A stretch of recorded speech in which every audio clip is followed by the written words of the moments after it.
हर स्त्री के भीतर छिपी होती है एक देवी, और जब वह अपने भीतर की ऊर्जा को समझती है तब वो केवल एक स्त्री नहीं रहती, वो साधना बन जाती है, शक्ति बन जाती है। योगिनी एकादशी सिर्फ एक तिथि नहीं है, ये वो दरवाजा है जो स्त्री के भीतर की चेतना को ब्रह्मा से जोड़ने का अवसर देता है। लेकिन क्या हो अगर इसी दिन कुछ ऐसा कर दिया जाए जो आपकी वर्षों की साधना को नष्ट कर दे? क्या आप जानती हैं कि योगिनी एकादशी के दिन कुछ ऐसे काम हैं जो अगर महिलाएं भूल कर भी कर लें तो पुण्य की जगह पाप और सुख की जगह दुख मिल सकता है। अब शुरुआत करते हैं उस सस्पेंस के साथ जो आपको झकझोर देगा और सच को समझने के लिए मजबूर कर देगा। योगिनी एकादशी पर क्या न करे महिलाएं। योगिनी एकादशी को लेकर यह धारणा है कि इस दिन किया गया व्रत और पूजन 100 जन्मों के पाप तक को काट देता है। लेकिन वहीं इस दिन अगर महिलाएं कुछ खास बातों का ध्यान न रखें तो पुण्य की जगह उन्हें नकारात्मक फल भी मिल सकता है। तो आइए जानते हैं क्या नहीं करना चाहिए।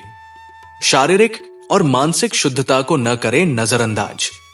इस पवित्र दिन पर बाहरी वस्त्रों से अधिक महत्व शरीर और मन की शुद्धता का होता है। महिलाएं अगर इस दिन क्रोध करें, झूठ बोलें या किसी की बुराई करें तो यह व्रत निष्फल हो सकता है। इस दिन किसी से लड़ाई झगड़ा करना, किसी को अपशब्द कहना या ईर्ष्या करना, यह सब पाप के रूप में जुड़ जाता है। याद रखिए, योगिनी एकादशी सिर्फ शरीर से नहीं, मन से भी उपवास करने का दिन होता है। अशुद्ध अवस्था में व्रत या पूजा न करें। अगर कोई स्त्री इस दिन रजस्वला अवस्था में हो यानी माहवारी में हो तो उसे व्रत, कथा श्रवण या पूजन नहीं करना चाहिए। इस समय शरीर की स्थिति पूजा के अनुकूल नहीं मानी जाती। कुछ लोग इसे अंधविश्वास मानते हैं, लेकिन आध्यात्मिक दृष्टि से यह ऊर्जा की असंतुलन की अवस्था होती है। इस दिन पूजा करना पुण्य नहीं बल्कि दोष बढ़ा सकता है। झूठे व्रत या दिखावे से बचें। अगर आप केवल दूसरों को दिखाने के लिए व्रत कर रही हैं तो ये एक बहुत बड़ा आध्यात्मिक अपराध है।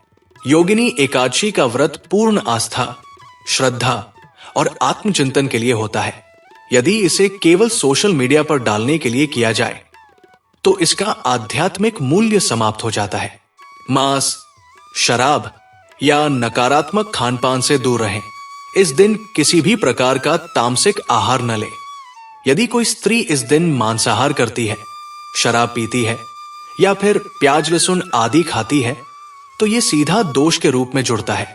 यहां तक कि अगर आपके घर में कोई और खा भी रहा हो तो उस भोजन का स्पर्श भी पवित्रता को भंग कर सकता है। काले रंग के वस्त्र न पहने। योगिनी एकादशी पर काला रंग वर्जित माना गया है। यह रंग तमोगुण से जुड़ा होता है जो नकारात्मकता का संकेत है। इस दिन सफेद, पीला या लाल रंग पहनना शुभ होता है।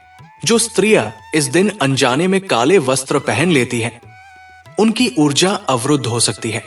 दोपहर या रात्रि में न करे स्नान या पूजा।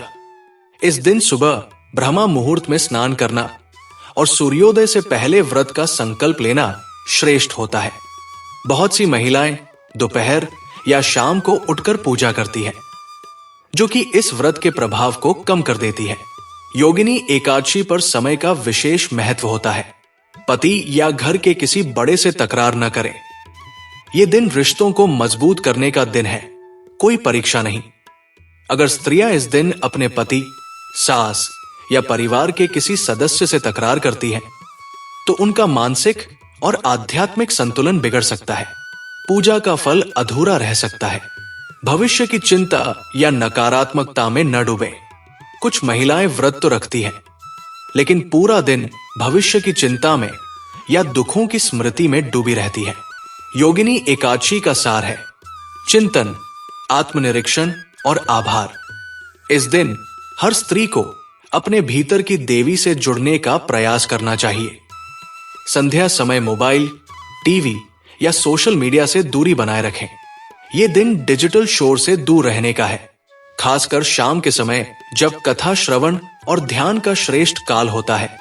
तब मोबाइल पर चैटिंग, वीडियो या सोशल मीडिया का उपयोग करना मानसिक विक्षेप का कारण बन सकता है।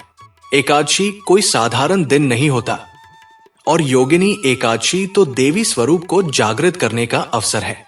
हर स्त्री जब इस दिन अपने व्यवहार, अपने विचार और अपनी वाणी को संयमित करती है, तब वो न सिर्फ अपना भाग्य बदलती है, बल्कि अपनी आने वाली संतानों तक को पुण्य का लाभ देती है। इसलिए अगली बार जब योगिनी एकादशी आए तो व्रत रखें, लेकिन पूरे होश और श्रद्धा के साथ। केवल उपवास न करें, बल्कि अपने भीतर की नकारात्मकता से भी मुक्त हो जाएं। क्योंकि अगर व्रत करते हुए भी हमने गलत कर लिया, तो वो एक दिन हमारी 100 वर्षों की साधना पर भारी पड़ सकता है। अगर आपको ये जानकारी उपयोगी लगी, तो वीडियो को जरूर शेयर कीजिए और कमेंट में लिखिए, मैं अपने भीतर की देवी को जागृत करने के लिए तैयार हूं।